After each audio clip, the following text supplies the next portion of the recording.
Subscribe करें हमारे YouTube channel साधना gold को और पाएं वीडियो सबसे पहले। और हाँ, बेल आइकन दबाना ना भूलें। श्रीमद् भागवत 10वां स्कंध उत्तरार्ध में जहां भगवान के विवाहों की चर्चा है, वहां स्यमंतक मणि के प्रकरण में भगवान जाम्बवान गुफा में गए, द्वारकाधीश श्री कृष्ण,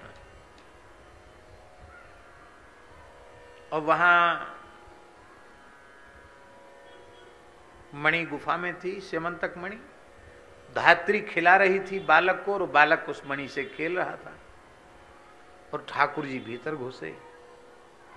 जैसे ही ठाकुर जी घुसे तो एक अपरिचित व्यक्ति इस गुफा में कहां से आया, वो धाय चिल्लाई, बालक भी रोया। तो जामवंत जी दौड़े भय आए। उनको ये पूछना चाहिए था कि श्रीमान जी कहां से पधारे हैं, सवारी कहां से पधार रही है प्रभु, आओ बैठो विराजो, आपको क्या काम। कुछ तो पूछा जांचा कुछ नहीं, सीधे युद्ध शुरू। भगवान ने भी नहीं बताया, अपना परिचय नहीं दिया। क्यों नहीं दिया परिचय? ना पृष्ठः कस्यचिद ब्रूयात्, बिना पूछे किसी को परिचय मत दो। पूछे तो बोलो। ना पृष्ठः कस्यचिद ब्रूयात् न चान्यायेन पृच्छतः, बिना पूछे किसी को परिचय मत दो। और अनुचित तरीके से पूछे तो भी मत बताओ, मौन हो जाओ। ठाकुर जी ने सोची हम तो पूछे ही ना रहे हो तो हम काहे को बतावें। ठाकुर जी कुछ नहीं बोले। बड़ी भारी सेवा पूजा भाई, हमारा ले लात घूसा, यही सेवा पूजा भाई। और तो खास सेवा पूजा वहां गंधाक्षत पुष्प वाली सेवा पूजा थोड़ी। घंटा 2 घंटा लड़ाई ना है भाई बाबा।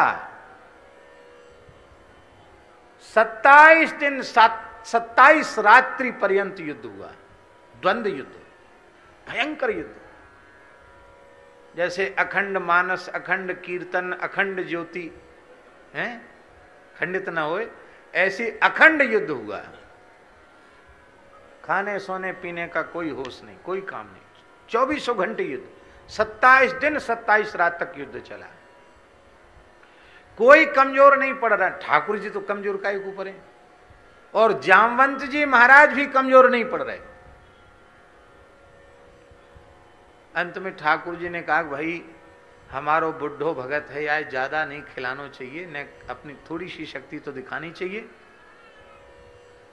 तो महाराज जी ठाकुर जी ने भावा केवल एक ही घूंसा जमाया।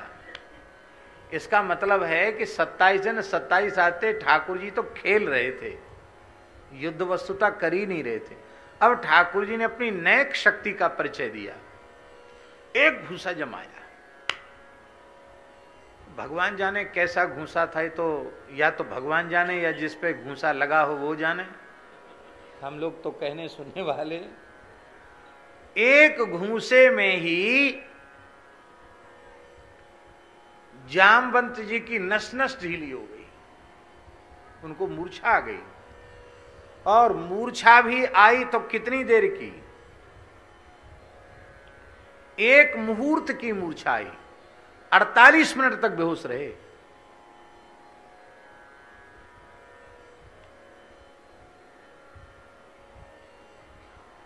अब ठाकुर जी उठे, अब जामवंत जी उठे और बोले प्रभु मैं आपको पहचान गया। इतने दिन बाद पहचाने? बोले हाँ, एक घूंसे में ही पहचान है गई। आप कौन हो? तो बताओ मैं कौन हूं। अभी परिचय पूछा थोड़ी ठाकुर जी से कि आप कौन हो। बोले हम पहचान गए आप कौन है, बताओ। धन्य है यस्येष दुःखदुःख कटाक्ष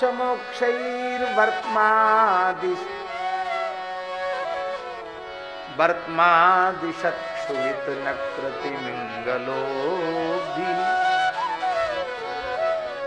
सेतु कृता स्वयस उज्ज्वलिता च लंका रक्षः शिरांसि भूपे तुरिशुक्चतानि यशेष दुत्कलित रोष कटाक्ष मोक्षैः। मैं आपको पहचान गया, आप मेरे आराध्य साक्षात श्री रघुनाथ जी हैं। आपने तनिक भ्रुकुटी टेढ़ी की तो समुद्र का जल खोलने लग गया था। आपकी वाण वर्षा से दशग्रीव त्रिलोक विजयी रावण के सिर कट कट कर गिरने लग गए, राक्षसों के मस्तक कटने लगे। वही मेरे आराध्य प्रभु श्री राम आप हैं। मैं आपको पहचान गया प्रभु। अब देखो, ठाकुर जी चतुर्भुज रूप में सामने ठाड़े हुए। द्वारकाधीश स्वरूप चतुर्भुज स्वरूप है। चतुर्भुज स्वरूप में ही भगवान द्वारिका लीला में है, और चतुर्भुज स्वरूप में ही ठाकुर जी युद्ध भी कर रहे हैं। चतुर्भुज स्वरूप में द्वारकाधीश श्री कृष्ण खड़े हैं, पर स्वरूपा शक्ति इसको कहते हैं कि श्री कृष्ण सामने खड़े हैं, पर उनके नेत्रों में रघुनाथ जी का रूप ऐसा बसा हुआ है, उन्हें धनुष बाण लिए रघुनाथ जी का दर्शन होगा। हमारी ऐसी आसक्ति अपने ठाकुर के स्वरूप में हो जाए कि हम दुनिया में कहीं जाएं, हमें अपने ठाकुर को छोड़ के दूसरा दिखे ही नहीं। ये है अनन्यता।